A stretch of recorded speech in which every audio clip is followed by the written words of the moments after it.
Donnie and Dolly. The team is supported by ableauctions.ca. Closing your business? We can help.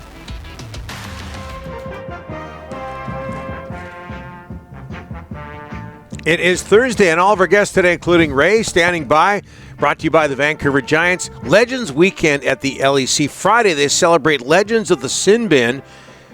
Ray Ferraro knows these people, with appearances from Marty McSorley, Archie Henderson, and Goldie Goldthorpe. Pre-game hot still begins in the LEC Banquet Hall, 6 p.m. ahead of the Giants taking on Kamloops at 7. Saturday, Giants take on Portland and celebrate West Coast hockey legends, including Richard Brodeur, the King.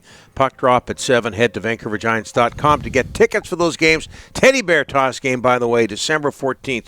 That's against Victoria, as we bring in from the NHL on ESPN, the Canucks analyst, Ray Ferraro. Ray, thanks for doing this, sir. How are you? I'm good. Those guys threw a lot of terror into a lot of people. Archie Henderson, I can't. He played for the Victoria Cougars and Hartford. Yep. Would your careers have crossed at all?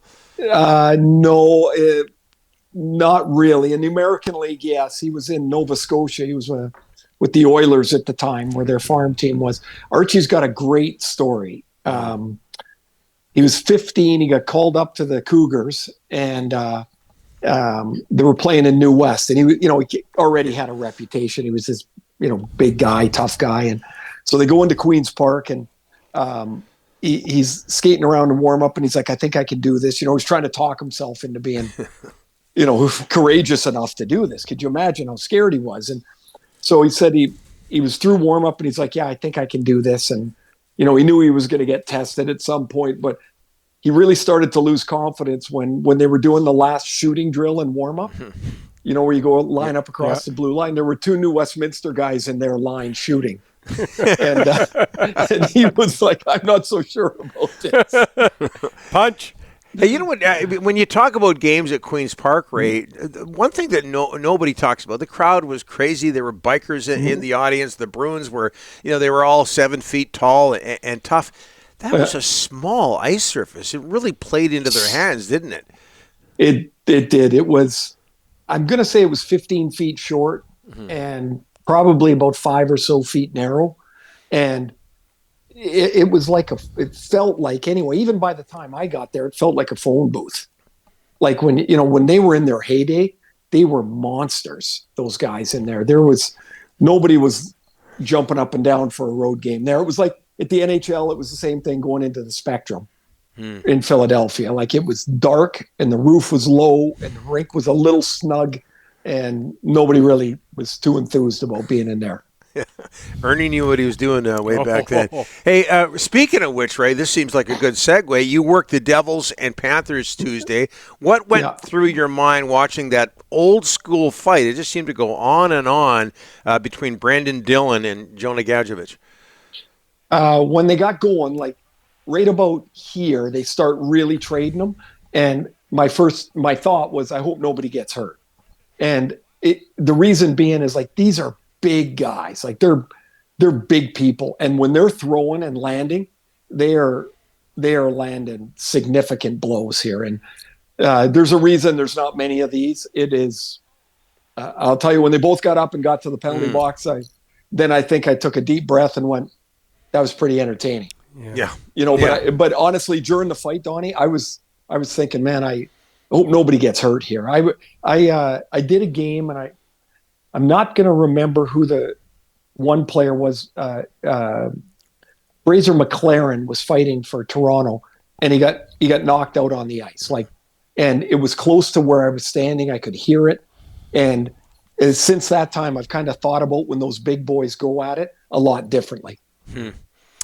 Does a part of you, though, miss a fight like that? Like, are you worried? Are you worried or entertained? I was never in that. Yeah, I was never in it. Right, like when those fights were going on, Donnie, I was in the front row. Right, I had ringside seats, and the energy, the explosion of energy, I think is probably the best way to describe what those fights are like.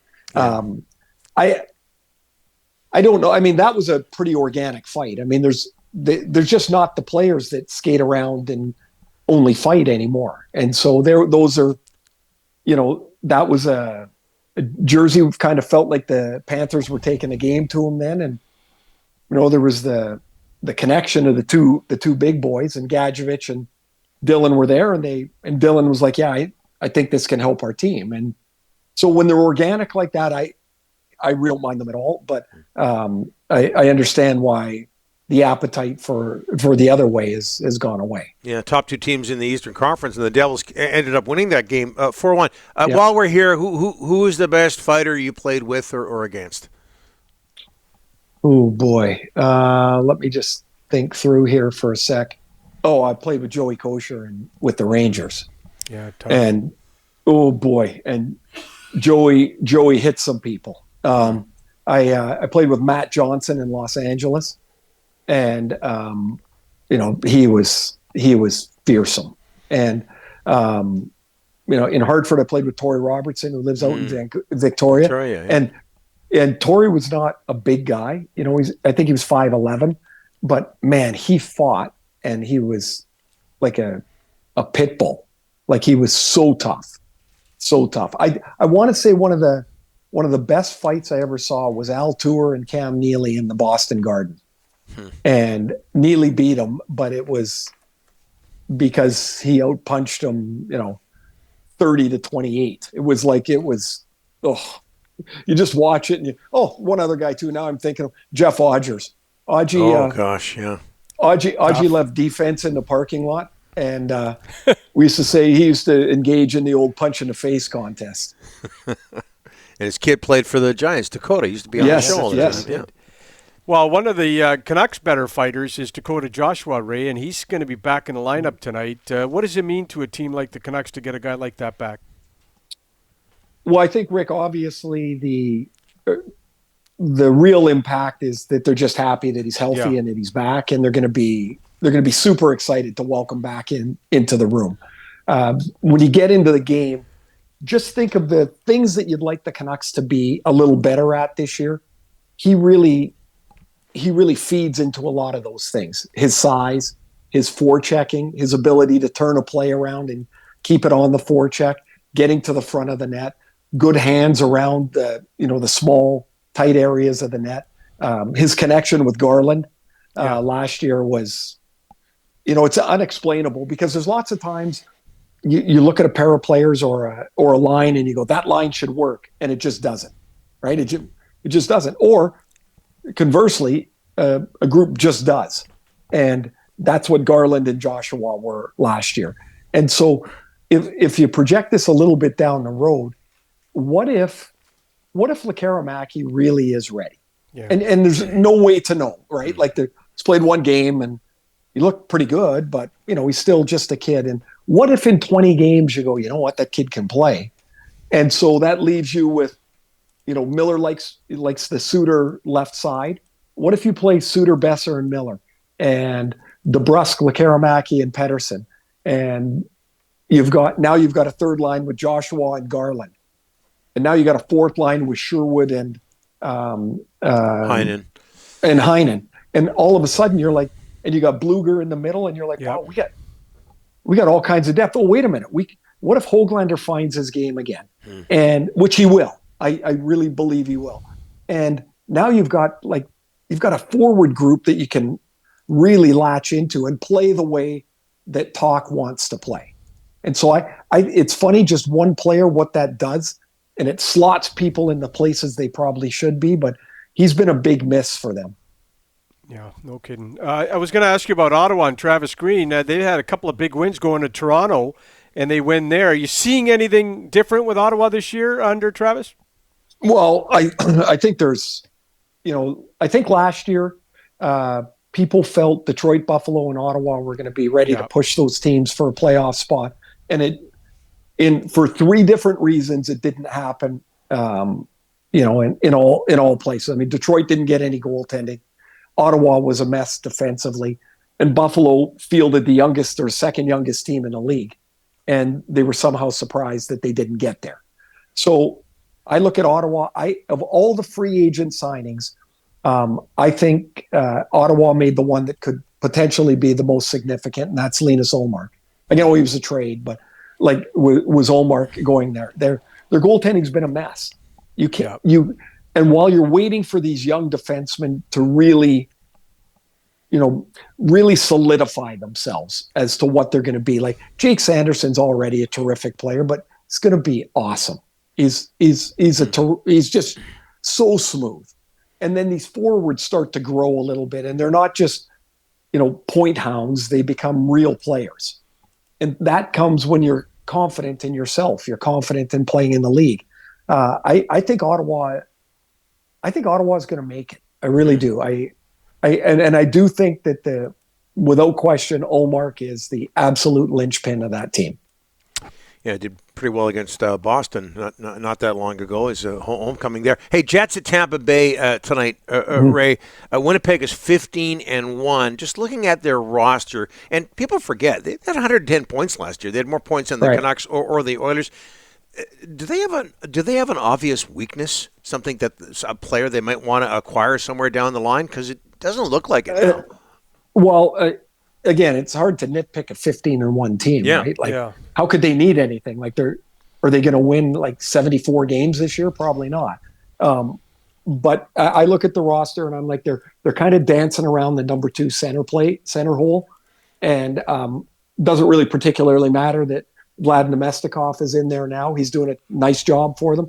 But I think that might be a place as you get closer to the playoffs. And don't forget, guys, they haven't had any injuries yet either.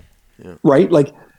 And that's just luck of the draw, right? Teams go through this. And, we had yesterday, it dropped today, but Darren Drager and I on our podcast, we had Scott O'Neill on. It's a great interview. He was awesome. But he said that the embarrassment of the way they lost out last year really primed them to be ready for this year. And so he had a couple of new ideas taken over for Rick Bowness, and the players, that embarrassment stung. Nobody cared they got 110 points. They lost in 9 days. They were out.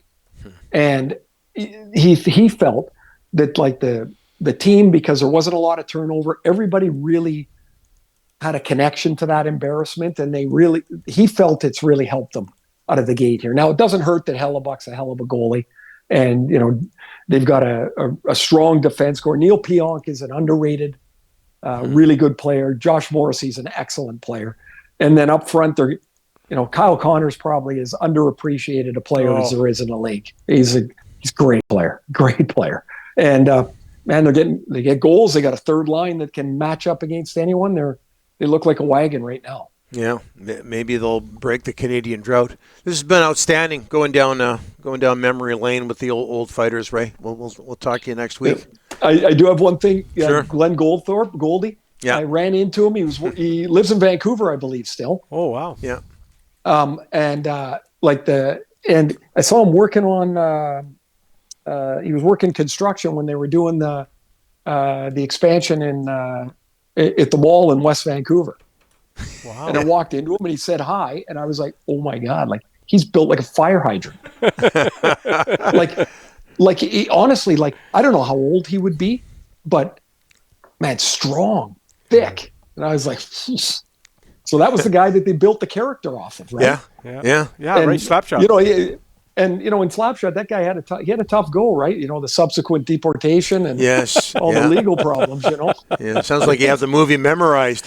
How's his hair? How's a lot of bus trips, Donnie. How's his hair? I'm envious of anybody who has hair. Not the same. Well, okay, that's too bad. Same as yours. Not the same. Hey, I've got same company there, buddy. Not the same. Oh, I know it, Donnie. I never make a hair comment, ever. Rick's hanging on. Yeah. Ryan, not so much. Yes. All right. Ray, thanks for this. Okay, be well, guys. Have a great day.